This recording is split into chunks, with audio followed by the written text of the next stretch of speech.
আল্লাহ তুমি যদি কোনো বিষয়ে নতুন করে ডিসিশন নাও, তোমারে জিজ্ঞেস করার মতো কি কেউ আছে? আল্লাহ বলে না, আমি তো সব রাজার বড় রাজা, মহারাজা, আমার উপরে তো কারো কথা চলে না। ওই হতভাগা লোকটা বলবে, আল্লাহ এত সুন্দর জান্নাত তুমি বানালাম, চোখ দিয়ে সৌন্দর্য দেখি, কান দিয়ে আওয়াজগুলো শুনি, হুর আর গেলমান হেঁটে বেড়ায়, এত সুন্দর জান্নাত চোখ দিয়ে দেখি, ঢুকতে পারি না, আমারে কষ্ট দিয়ে তোমার কি লাভ? ও আল্লাহ, আমারে তুমি মাফ করে দাও, জান্নাতের চিপার মধ্যে এক কর্নারে তুমি একটু আমারে জায়গা করে দাও।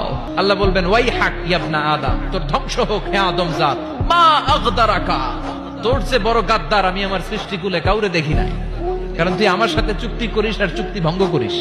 আল্লাহর রহমতের দরিয়ায় তখন জোশ খেলে যাবে, ওর আকুতি মিনতি চাহনি আল্লাহর রহমতের দরিয়ার মধ্যে জোশ লাগিয়ে দিবে, আল্লাহর দয়া হয়ে যাবে, মায়া হয়ে যাবে। আল্লাহ বলবেন, ঠিক আছে জান্নাতে যা। লোকটা এবার এক দৌড়ে জান্নাতের ভিতরে ঢুকে যাবে। লোকটার দৌড় দেখে আবার লোকটারে আল্লাহ ডেকে বলবে, একটু দাঁড়া, একটু দাঁড়া, জান্নাত তো দিছি, তো দৌড় দিলি কেন? সুবহানাল্লাহ কইবেন না?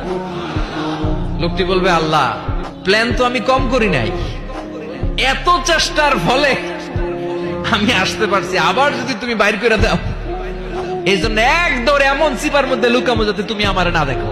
আবার আল্লাহর রহমতের দরিয়ায় জোশ খেলে যাবে, আল্লাহ কাছে ডাকবে, কাছে আয়, ও গোলাম তোর কি মনে চায় আমারে বল, আজকে তুই চাইতে থাক, আমি দিতে দিতে তোর মনের সব আশা পূরণ করে দেব।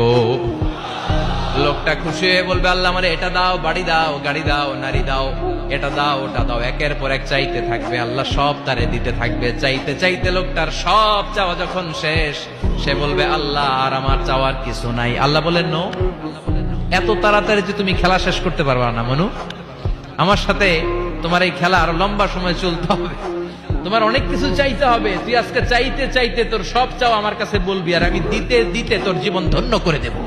সে আবার চাইতে শুরু করবে, আল্লাহ এটা দাও, ওটা দাও, ওটা দাও, আল্লাহ দিতে দিতে সব দিবে। এরপরে বলবে, আল্লাহ মাফও চাই, দোয়াও চাই, আর চাওয়ার কিছু নাই। আল্লাহ বলবেন, তাই ঠিক আছে, তোরে আমি জান্নাতে ঢুকাই দিলাম, তবে মনে রাখিস তোর জান্নাতটা হবে সবচেয়ে ছোট জান্নাত, আর তোর জান্নাতটা হবে এই পৃথিবীর 10 গুণ। চিল্লায় এখন সুবহানাল্লাহ।